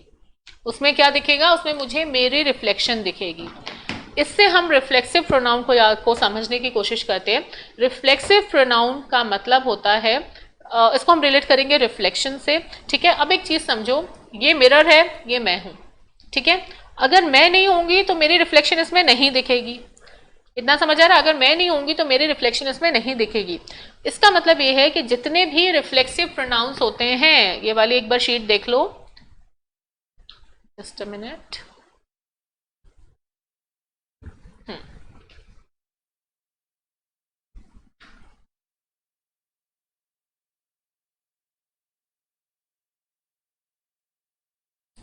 It is not going up. Okay, तो you must be having that sheet with you. तो जितने भी रिफ्लेक्सिव प्रोनाउन होते हैं ना, जितने भी जो प्रोनाउन है जिसमें हम सेल्फ या फिर सेल्फ एंडिंग जो वर्ड्स होते हैं, उन सब में हमें समझना पड़ेगा कि हम इन्हें यूज कैसे करते हैं। अच्छा, पहले तो ये समझते हैं कि रिफ्लेक्सिव प्रोनाउन कहाँ हमें यूज करने हैं। जैसे कि हमने सब्जेक्टिव और ऑब्जेक्टिव देखा। सब्जेक्टिव का मतलब क्या होता है, जब हमारा सब्जेक्ट है डूअर। ऑब्जेक्टिव का मतलब क्या होता है, जब हमारा सब्जेक्ट होता है रिसीवर। रिफ्लेक्सिव प्रोनाउन बहुत ही यूनिक टाइप का प्रोनाउन होता है, क्योंकि इसमें जो हमारा सब्जेक्ट है वही हमारा सब्जेक्ट डूअर है और वही हमारा सब्जेक्ट रिसीवर है। समझ आया मैं what I am saying? The same subject is the doer and the same subject is the receiver, यानी जो इसमें सब्जेक्ट है वही डूअर होता है, वही रिसीवर है। समझ आया what I am saying? Making sense और not? So basically what I am trying to say is a reflexive pronoun is used when the receiver is same as the doer. अच्छा पहले इसको लिख लो फिर समझाती हूँ। A reflexive pronoun is used when the receiver of the action is same as the doer.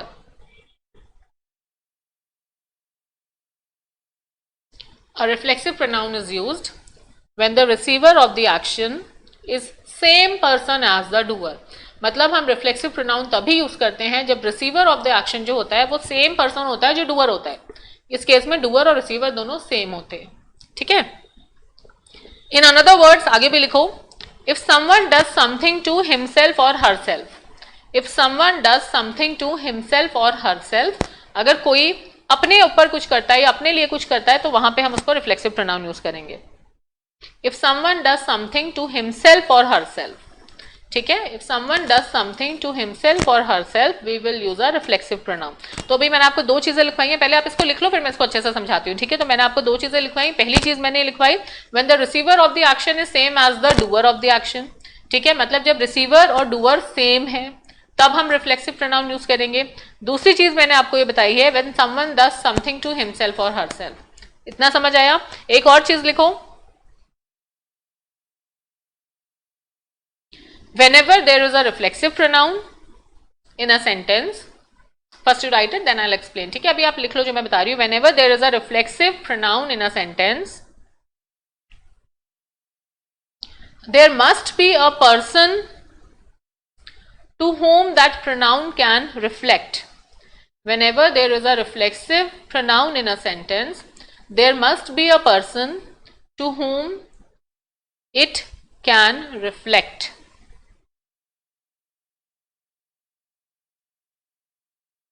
ठीक है, अब इसको समझने के लिए मैं दो सेंटेंसेस यहाँ पे लिख रही हूँ। इन दो सेंटेंसेस को पहले समझते हैं, देन आई विल एक्सप्लेन। ठीक है,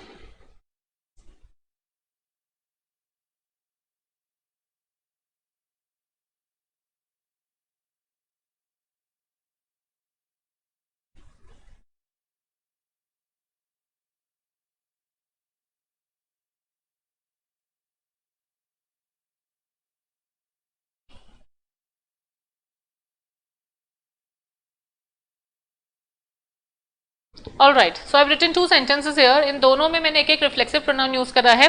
please do my self a favour and he enjoyed himself at the party.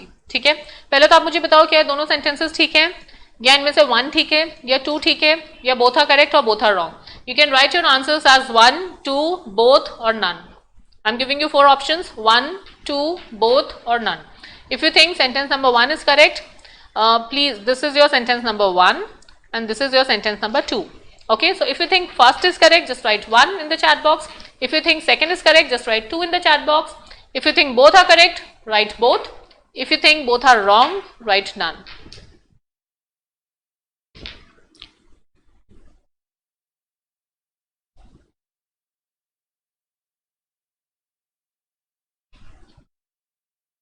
Okay.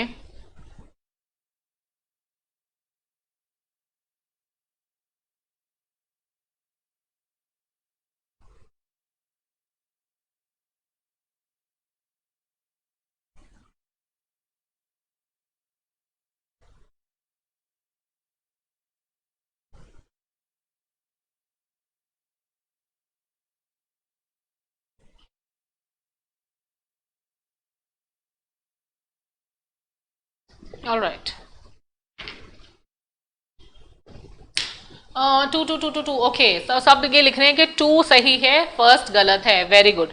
First गलत क्यों है? आपने ये तो कंफर्म कर दिया मुझे कि फर्स्ट गलत है, but can you tell me why first is wrong? Can anyone tell me why first is wrong?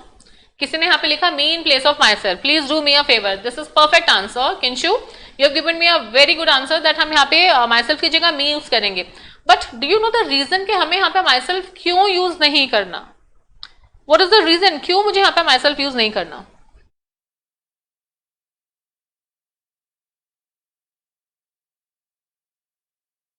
अच्छा, Vaishnavi saying please do yourself a favour. बेटा आपने तो सेंटेंस का मतलब ही चेंज कर दिया ना। अगर मुझे बोलना है कि आप मेरे ऊपर एक फेवर करो, तुमने वो सेंटेंस का मीनिंग चेंज कर दिया, यू आर सेइंग कि तुम अपने ऊपर एक फेवर करो। आई can not change the meaning of the sentence, okay? मुझे अपने ऊपर फेवर चाहिए, I want a favour for my self. So when I want a favor for myself, in this sentence I will say, please do me a favor. That is the perfect answer which was given by Kinshu. अब किंशु बेटा मुझे ये बताओ, या anyone in the class if you can tell me, इस sentence में हम myself use क्यों नहीं करेंगे? What is the reason why I cannot use myself here? आपने इतना आइडेंटिफाई कर लिया कि myself यूज नहीं करना, मुझे me यूज करना है, that is perfect. लेकिन हम myself की जगह me क्यों यूज कर रहे हैं? कोई बता सकता है? मैंने आपको एक चीज बताई कि हम my self, himself, your self, her self, it self, हम ये सब यूज कब करते हैं? जब हमारा डूअर और रिसीवर दोनों सेम होते हैं, okay?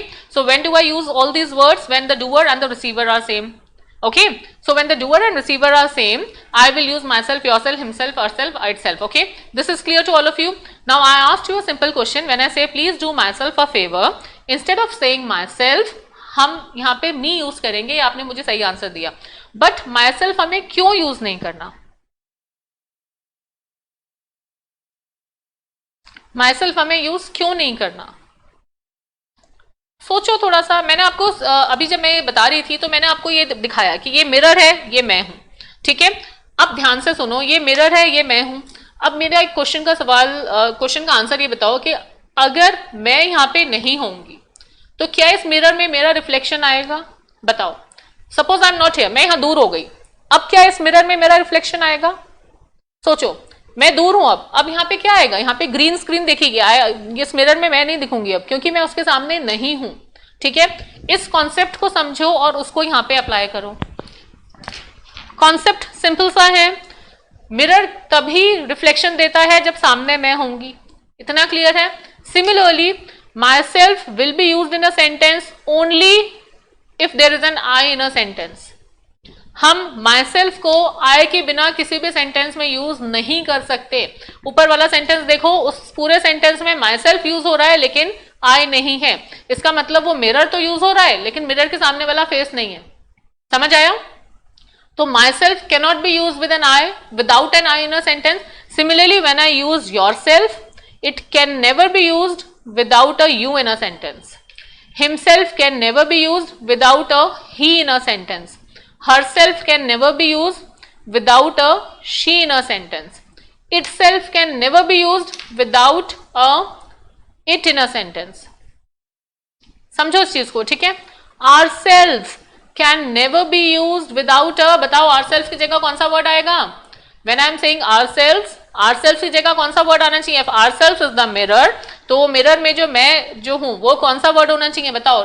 Don't say are, I am sure you must be thinking are. कौन सा वर्ड आना चाहिए?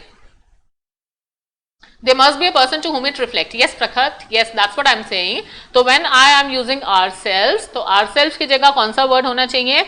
I cannot use the word ourselves without the word we.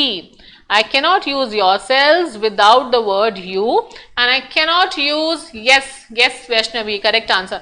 I cannot use themselves without using the word they.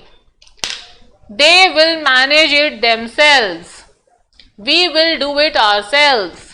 You have to do it yourself, or they will do, you will do it yourselves, okay? So I, myself cannot be used until and unless there is an I in a sentence. Yourself cannot be used without you, himself cannot be used without her, herself cannot be used without she. ये मैं क्यों बता रही हूँ? इसका मतलब ये है, जो फर्स्ट वाले सेंटेंस में क्या गलती है, लॉजिकली समझो चीजों को। Please do my self a favour. यहाँ पे आपको इतना तो समझ आ गया कि माई सेल्फ की जगह हम मी लगाएंगे, बट हम माई सेल्फ की जगह मी क्यों लगाएंगे? That is important to understand. Myself is a reflexive pronoun and the reflexive pronouns are never used in a sentence without the proper pronoun, ठीक है? कई बार ऐसा होता है। अच्छा, इसमें हमें दो चीजें समझनी है। हम प्रोनाउन के साथ रिफ्लेक्सिव प्रोनाउन तब यूज करते हैं जब डूअर और रिसीवर सेम होते हैं, ठीक है। इसके अलावा एक और सेंटेंस लिख रही हूं, बताओ क्या ये सही है?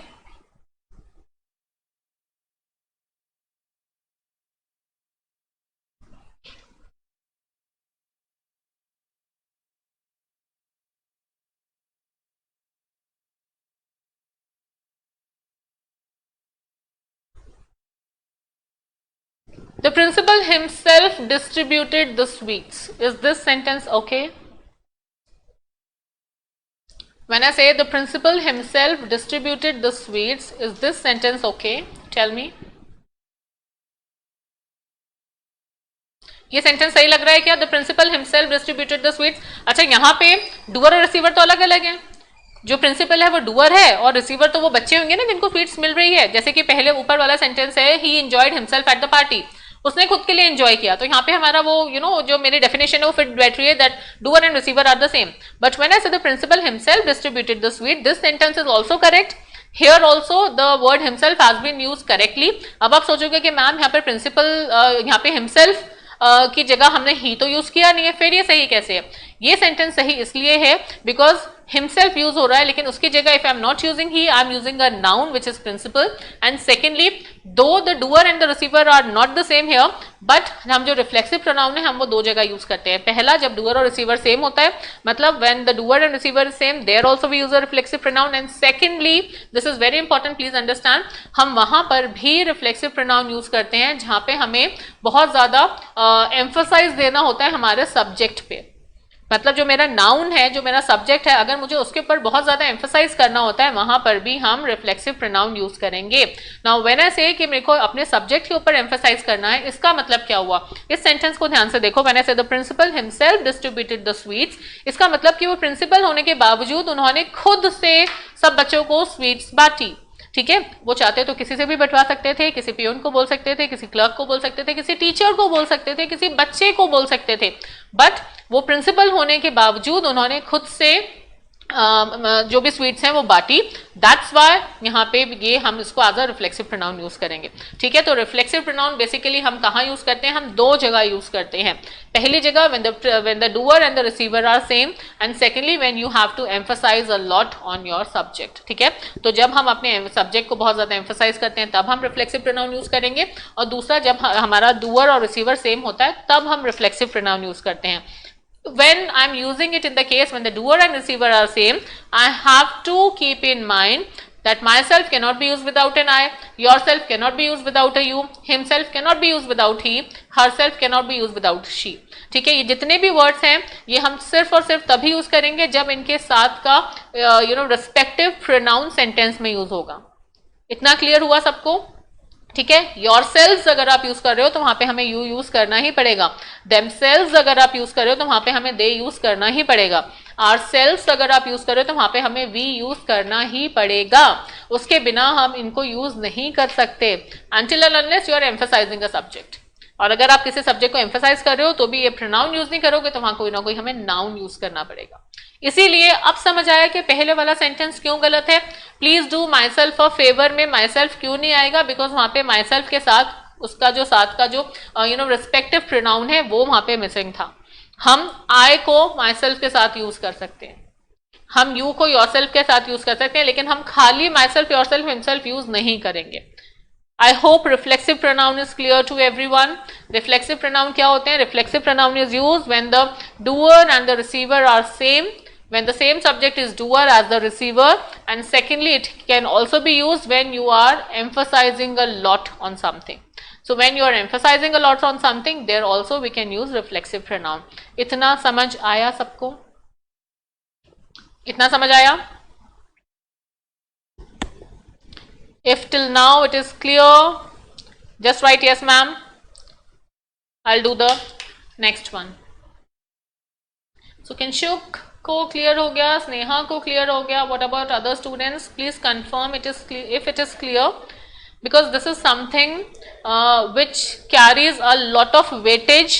When I say it carries a lot of weightage का मतलब ये है, अगर कोई पेपर सेट कर रहा है और उसको प्रोनाउन से एक क्वेश्चन बनाना है तो 80% चांसेस होते हैं कि वो रिफ्लेक्सिव प्रोनाउन का क्वेश्चन पिक होगा। Okay, because whenever there is a question related to pronoun, there are lot many chances that that question is based on reflexive pronoun. So that's why it is very important for you to understand what is reflexive pronoun, to understand the usage of reflexive pronoun, कि ये जो self और selves ending वाले word हैं इन्हें हमें use कहाँ करना है, हमें इन्हें use तब करना है जब हमारा doer और receiver same होता है. Unlike the subjective and objective case, subjective case में doer जो हमारा subject है वो doer है, objective case में हमारा subject जो है वो receiver बन जाता है. But reflexive pronoun हम तब use करते हैं जब एक ही person हमारा doer है, एक ही person हमारा receiver है, तब हम यूज करते हैं तब हम यूज करते हैं रिफ्लेक्सिव प्रोनाउन. अच्छा, one important thing that I forgot to tell you is there are certain words in English language which are always used reflexively. ये लिख लो, इसका फिर मैं मतलब समझाती हूँ. Please write. Certain words are always used reflexively. जब मैंने ये बोला कि certain words are always used reflexively, इसका मतलब क्या हुआ? पहले मैं आपको words बता देती हूँ क्या है वो words. I'll write it here. ठीक है, ये यहाँ से एक बार देख लेना.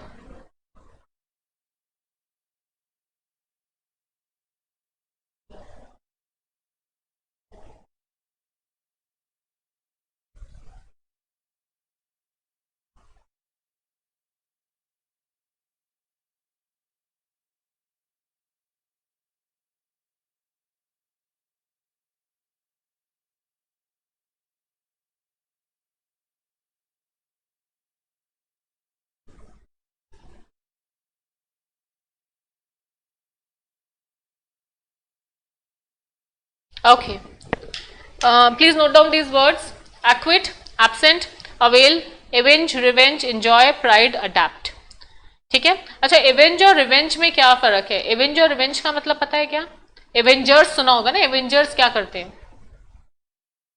आई am sure you all must be knowing the meaning of Avengers, है ना. ये जितने भी सुपर हीरोज हैं ये सारे एवेंजर्स होते हैं ना. आयरन मैन, थॉर एंड जितने भी हैं सारे. So all these are avengers. ये क्या करते हैं? इनका पर्पस क्या है? एवेंज एंड रिवेंज का डिफरेंस क्या होता है? Come on, a simple question, let me ask you. What is the difference between avenge and revenge?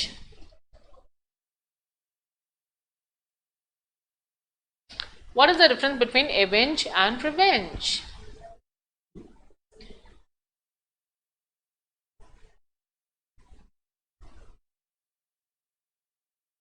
Anyone? Anyone? What is the difference between avenge and revenge? Guess. Who will tell me the difference between avenge and revenge?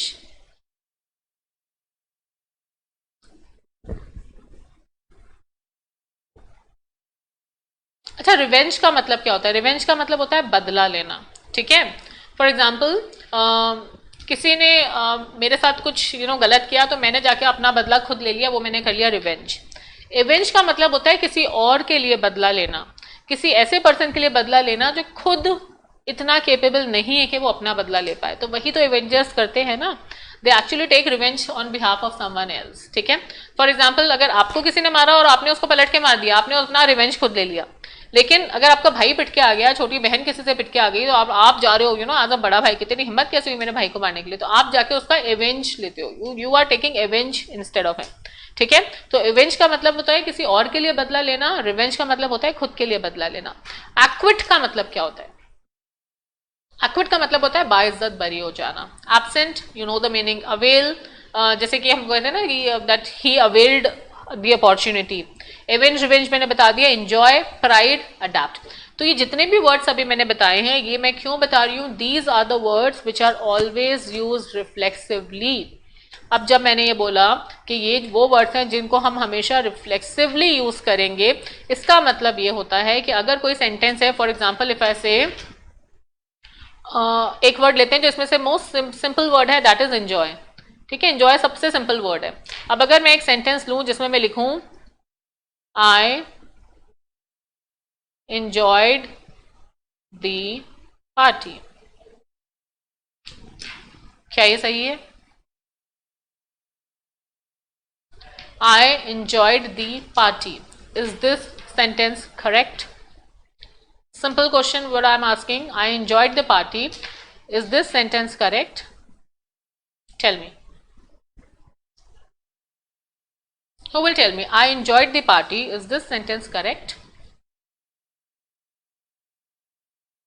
बेटा sentence गलत है, क्योंकि ये जितने भी words हैं ना जो यहाँ पे लिखे हैं, ये जितने भी वर्ड्स हैं, whether I am talking about equity, absent, avail, avenge, revenge, enjoy, pride, adapt, जितने भी वर्ड्स हैं ये हमेशा रिफ्लेक्सिवली यूज होते हैं। इसका मतलब ये है अगर इनमें से कोई भी वर्ड यूज हुआ है आपके सेंटेंस में, जैसे कि यहाँ पे एंजॉय यूज हुआ है और साथ में एक प्रोनाउन यूज हुआ है, तो उस प्रोनाउन के साथ का जो मैचिंग का रिफ्लेक्सिव प्रोनाउन है, जैसे कि आई का मैचिंग रिफ्लेक्सिव प्रोनाउन क्या है, माई सेल्फ, वो इस सेंटेंस में यूज करना आपको मैंडेटरी हो जाएगा, हमें यूज करना ही पड़ेगा। So I enjoyed the party की जगह जो करेक्ट सेंटेंस होगा that would be I enjoyed myself at the party. This would be your correct sentence. Rather than saying I enjoyed the party, you will say I enjoyed myself at the party. दोनों में difference समझ आया? क्यों? प्रख्यात no idea ma'am, किसका no idea ma'am लिख रहे हो बेटा? जो अभी मैं समझा रही हूँ उसका पूछ रहे हो क्या? You have any doubt? Please be specific when you are writing something. Okay? I just want you to be specific whenever you are writing something. Okay? So ये जितने भी सेंटेंस, जितने भी वर्ड्स मैंने लिखे हैं ना बच्चों, ये एक बार ध्यान दे लो जरा यहाँ पे दोबारा से, ये जितने भी वर्ड्स हैं equity, absent, avail, avenge, revenge, enjoy, pride, adapt, all these words are always used reflexively. ये लिख लो, all these words are always used reflexively. तो जब मैंने बोला कि all these words are always used reflexively, इसका मतलब क्या हुआ? अगर किसी भी सेंटेंस में से इनमें से कोई भी वर्ड यूज हो रहा है और साथ में I, you, he, she कुछ भी यूज हो रहा है, तो वहां पे उसके साथ हमें himself, herself, ourselves, yourself, myself लगाना मैंडेटरी है। इसलिए देखो ऊपर वाला जो सेंटेंस है यहाँ पे क्या लिखा था? Where was the pen? हाँ, यहाँ पे मैंने क्या लिखा था? He enjoyed himself at the party. ध्यान दो इस सेंटेंस पे, यहाँ पे क्या लिखा हुआ है? He enjoyed himself at the party. इस सेंटेंस में मैंने यहाँ पे enjoy के साथ himself यूज किया है। अगर मैं सेंटेंस में सिर्फ ये लिखती he enjoyed the party, वो सेंटेंस गलत हो जाता। अगर enjoy वर्ड यूज हो रहा है, he वर्ड यूज हो रहा है, तो वहां पे हमें himself यूज करना ही है। अगर enjoy वर्ड यूज हो रहा है, I यूज हो रहा है, तो वहां पे हमें myself यूज करना ही है। When we will do the exercise of pronoun, जब हम इसकी प्रैक्टिस करेंगे तब मैं आपको ऐसे काफ़ी सारे सेंटेंसेस दूंगी जिसमें सारे वर्ड्स का यूसेज कैसे करना है वो आपको क्लियर हो जाएगा। अभी के लिए आपको इतना समझ आ गया कि जितने भी वर्ड्स यहाँ पे राइट साइड पे स्क्रीन पे लिखे हैं ये सारे वर्ड्स हमेशा हम रिफ्लेक्सिवली यूज करेंगे। इतना क्लियर हो गया? रिफ्लेक्सिवली यूज करने का मतलब है अगर ये वाले वर्ड्स यूज हो रहे हैं और उसके साथ में I, you, he, she, it, we, you, they use हो रहा है, तो आई के साथ माई सेल्फ, यू के साथ योर सेल्फ, ही के साथ हिमसेल्फ आपको यूज करना ही है। क्लियर हो गया? क्लियर हो गया तो बताओ। We will do one more type of pronoun and then we will do some 1 or 2 rules, ठीक है, जो बाकी जो बच जाएंगे that we will do in the next class. ठीक है, यहां तक समझ आ गया सबको?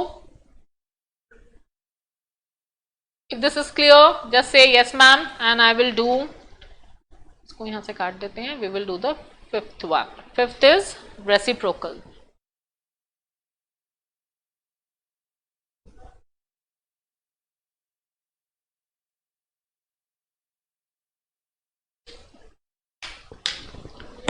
यहां तक समझ आया सबको?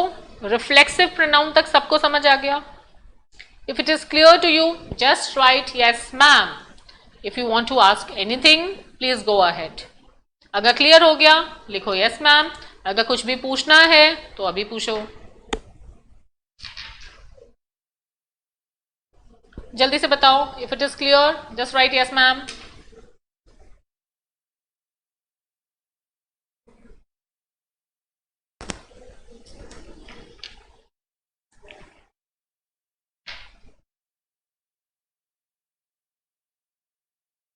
yes, okay.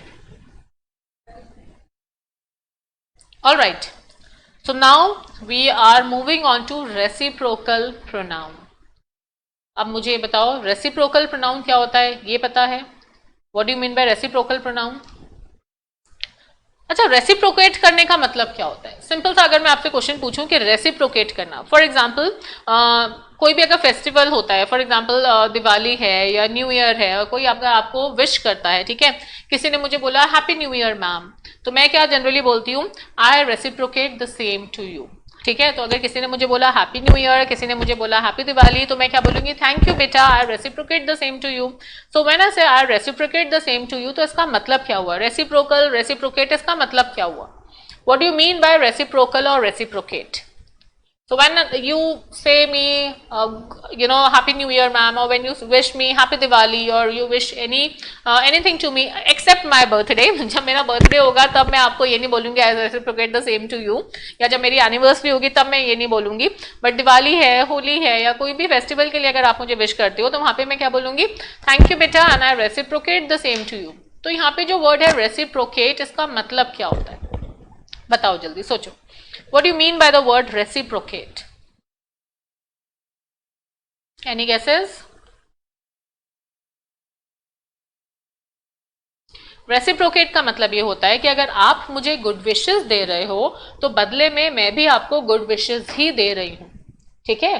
So if you are wishing something to me in return I also wish you the same, that is reciprocate. So reciprocate का मतलब क्या हुआ, अगर आप मेरे को कोई गुड विशेस दे रहे हो तो बदले में आपको मैं बुरा विशेस नहीं दे रही हूँ, बदले में मैं भी आपको सेम काइंड ऑफ विशेस आपको इन रिटर्न दे रही हूँ।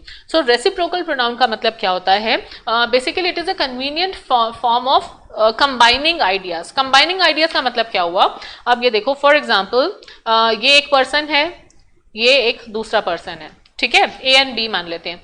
अब अगर ए बी को लव करता है या हेट करता है एनीथिंग, लेट अस से ए लव्स बी, और बदले में बी भी ए को लव करता है, ठीक है, तो इसको मैं किस तरह से बोलूंगी, A loves B and B loves A, ये बोलने आप पूरा बहुत ऑकवर्ड नहीं हो जाएगा कि भैया ए अगर बी को प्यार करता है तो बी भी वापस ए को प्यार कर रहा है, rather than saying this can't I say A and B love each other.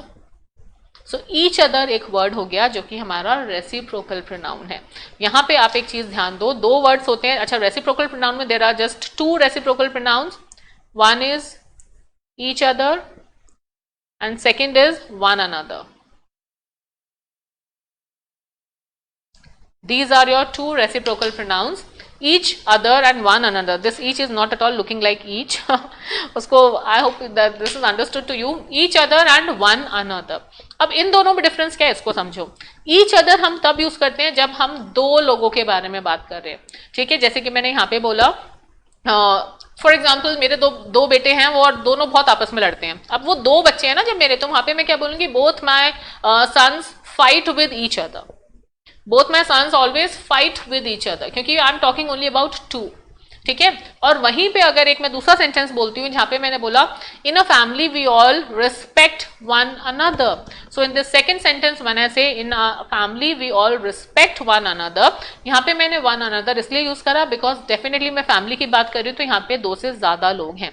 So when you're talking about more than 2 people, you will always use one another, and when you're talking only about 2 people, you will use each other, ठीक है। Reciprocal pronoun होता क्या है उसकी definition लिख लो। Reciprocal pronouns, first you write there are only 2 reciprocal pronouns, each other and one another, ठीक है। आपने ध्यान दिया होगा जब मैंने अनदर और ईच अकेला और अनदर अकेला जब हमने यूज करा था, ये क्या थे, इंडेफिनेट प्रोनाउंस थे, ये सिंगुलर इंडेफिनेट प्रोनाउंस थे। लेकिन जब ये ईच के साथ अदर यूज हो जाता है और वन के साथ अनदर यूज हो जाता है, तब ये क्या हो जाते हैं, ये बन जाते हैं रेसिप्रोकल प्रोनाउंस, ठीक है। तो इस चीज में कंफ्यूज मत होना। रेसिप्रोकल प्रोनाउन का मतलब क्या होता है, दीज, अच्छा इसकी डेफिनेशन लिख लो, there are only 2 reciprocal pronouns, each other, one another, and they are convenient form of combining ideas. They are convenient form of combining ideas. So when I say they are convenient form of combining ideas, इसका मतलब क्या हुआ, अगर A से कोई चीज B को जा रही है और वही similar kind of चीज B से वापस A को आ रही है, तो rather than saying that in 2 different sentences, I can simply say, for example, if I say कि Ram hates Raj and Raj hates Ram, तो मेरे को 2 बार बोलने की जरूरत नहीं है। I can simply say that Ram and Raj hates each other, ठीक है। मैं सिंपली क्या बोल सकती हूँ, Ram and Raj hate each other, ठीक है। वहां पे मेरे को इनको अलग अलग 2 बार बोलने की जरूरत ही नहीं पड़ेगी। इतना क्लियर हो गया। ठीक है. So each other, and please also take a note of this that each other is always use for 2 people और 2 things and one another is always use for more than 2 people. ठीक है, तो जब 2 लोग हैं तो वहां पे हम ईच अदर यूज करेंगे, और जब 2 से ज्यादा हो जाते हैं वहां पे हम वन अनदर यूज करेंगे. ठीक है, तो यहां तक सबको क्लियर हो गया. अभी तक हमने 5 टाइप ऑफ प्रोनाउंस करे हैं. एक क्विक रिविजन कर लेते हैं. सबसे पहले हमने करा पर्सनल प्रोनाउन. पर्सनल प्रोनाउन क्या होते हैं? वो वर्ड्स जो हम नाउन की जगह यूज कर रहे हैं, वो वर्ड्स जो हम नाउन की जगह यूज कर रहे हैं, लेकिन वो एक पर्टिकुलर पर्सन या पर्टिकुलर चीज के लिए यूज हो रहे हैं. ठीक है, ये जितने भी फर्स्ट टेबल में apart from the last one, ये जितने भी वर्ड्स हैं, I, me, my, mine, we, us, our, ये जितने भी वर्ड्स हैं, all these are your personal pronouns. ठीक है. Next was indefinite pronoun. Indefinite pronoun वो होते हैं जो किसी पर्टिकुलर पर्सन या किसी पर्टिकुलर चीज के लिए यूज नहीं होते, but that still functions as a noun. ठीक है, एक पर्टिकुलर पर्सन या पर्टिकुलर चीज के लिए तो ये नहीं हो रहे हैं, हमें नहीं पता ये किसके लिए हो रहे हैं, लेकिन ये स्टिल कोई, सब, ऐसे जो वर्ड्स होते हैं ना, कोई एक, सब, कोई भी नहीं, ये सारे वर्ड्स होते हैं हमारे इंडेफिनिट प्रोनाउन. 12 वर्ड्स याद करने का सिंपल तरीका मैंने बताया. somebody, something, someone, anybody, anything, everyone, everybody, everything, anyone, nobody, nothing, no one. ठीक है, इस तरह से आपको 12 वर्ड्स याद हो जाएंगे. और ये 12 वर्ड्स जब आपके फिंगर टिप्स पे हैं तो आपको ये भी याद रहेगा कि ये 12 वर्ड्स हमेशा सिंगुलर ट्रीट किए जाते हैं. These 12 words are always considered always considered singular. मतलब अगर इनमें से कोई भी वर्ड किसी भी सेंटेंस में आ रहा है तो हम वहां पे इज, वॉज या हैज ही यूज करेंगे. हम वहां पे आर, वर या हैव यूज नहीं करेंगे. इतना क्लियर हो गया. उसके अलावा फिर मैंने आपको बताया कि प्लूरल इंडेफिनिट प्रोनाउन क्या होते हैं. प्लूरल इंडेफिनिट प्रोनाउन में वर्ड्स आते हैं like several, few, all, both, many, some. All these are plural indefinite pronouns. Next was demonstrative pronoun. Demonstration के लिए जो यूज होते हैं, 5 डेमोन्स्ट्रेटिव प्रोनाउन होते हैं. 5 डेमोन्स्ट्रेटिव प्रोनाउन कौन से होते हैं? This, that, these, those and सच. ये हैं हमारे 5 demonstrative pronoun. This, that, these, those, such. This और दैट सिंगुलर है, दीज और दोज प्लूरल है. सच एक ऐसा डेमोन्स्ट्रेटिव प्रोनाउन है जो सिंगुलर और प्लूरल दोनों के लिए यूज हो जाता है. ठीक है, so such is a word which can be used for singular as well as plural. ठीक है, इसके अलावा ये और ध्यान रखना कि this और these ये near के लिए यूज होता है, और that और those ये far के लिए यूज होता है. ये भी लिख लो. I think I forgot to tell you this, but this is something that is self evident. तो this और this हम जब this और these जब हम यूज करते हैं, अगर एक चीज है मेरे पास है तो मैं this बोलूंगी, एक से ज्यादा चीजें मेरे पास हैं तो मैं these बोलूंगी. ठीक है, so what is the difference between this and that? This and that is this पास के लिए यूज होता है, दैट दूर के लिए यूज होता है, दीज पास के लिए यूज होता है, दोज दूर के लिए यूज होता है. ठीक है, सच किसी के लिए भी यूज हो सकता है, सिंगुलर के लिए, प्लूरल के लिए, पास के लिए, दूर के लिए. सच एक यूनिवर्सल डेमोन्स्ट्रेटिव प्रोनाउन है जो हर कंटेक्स्ट में यूज हो जाएगा. इतना क्लियर हो गया. नेक्स्ट हमने किया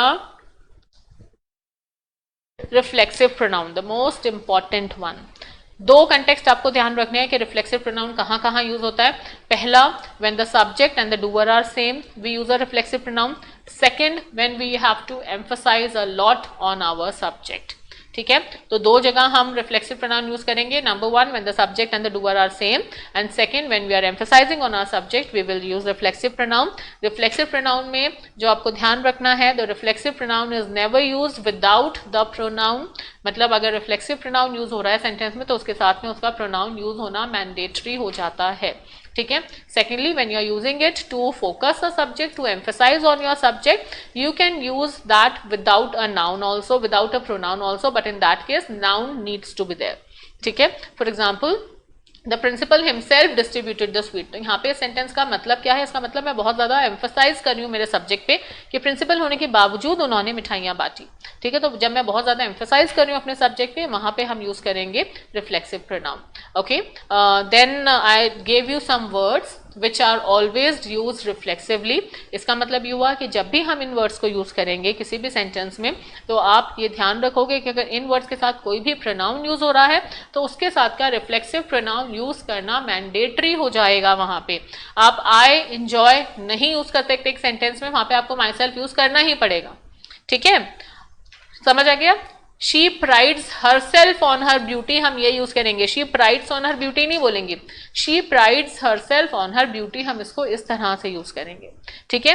He adapted himself to the new environment, हम ये नहीं बोलेंगे he adapted to the new environment. सुनने में शायद ये सही भी लग रहा है ना कि he adapted to the new environment, but नहीं, he adapted himself to the new environment. We adapted ourselves to the new environment. तो अगर tried है, अगर adapt है और we है तो ourselves वहाँ पे use करना ही है. अगर adapt है और I है तो myself वहाँ पे use करना ही पड़ेगा. ठीक है. And the next type of pronoun that we did today was reciprocal pronoun. Reciprocal pronoun का मतलब होता है it is a convenient form of combining ideas. Okay, so when we have to combine ideas means when we are giving a similar kind of feeling back to the the person from where we have received it, तो वहाँ पे हम we can use reciprocal pronoun. There are only two reciprocal pronoun, each other and one another. Each other is used for two people and one another is used for more than two. इस चीज का हमें ध्यान रखना है बस. ठीक है. इसके अलावा हमारे तीन टाइप ऑफ प्रोनाउन अभी रह गए हैं जो है emphatic pronoun, interrogative pronoun and relative pronoun, which we will be continuing in the next class.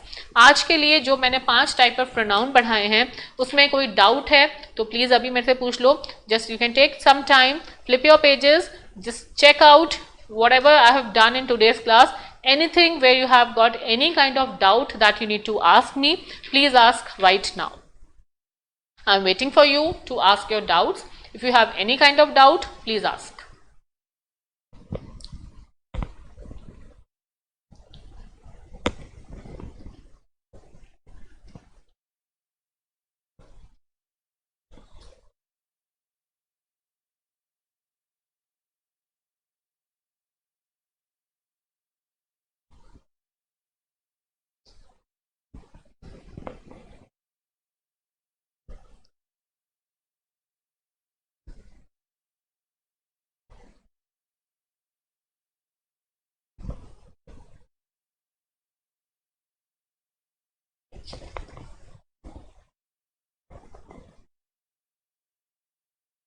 Any doubts anywhere? कोई भी अगर आपको पॉइंट ऐसा लग रहा है कि हाँ ये नहीं ठीक से समझ आया या एनीथिंग, कहीं पे भी कुछ भी अगर डाउट लग रहा है, please feel free, very free to ask. Never hesitate in asking doubts. Okay, that's the most important thing. कहीं पे भी ऐसा कुछ भी लग रहा है कि नहीं समझ आया मैम, 1 बार 2 बार 3 बार 10 बार पूछोगे, 10 बार I will tell you. Okay.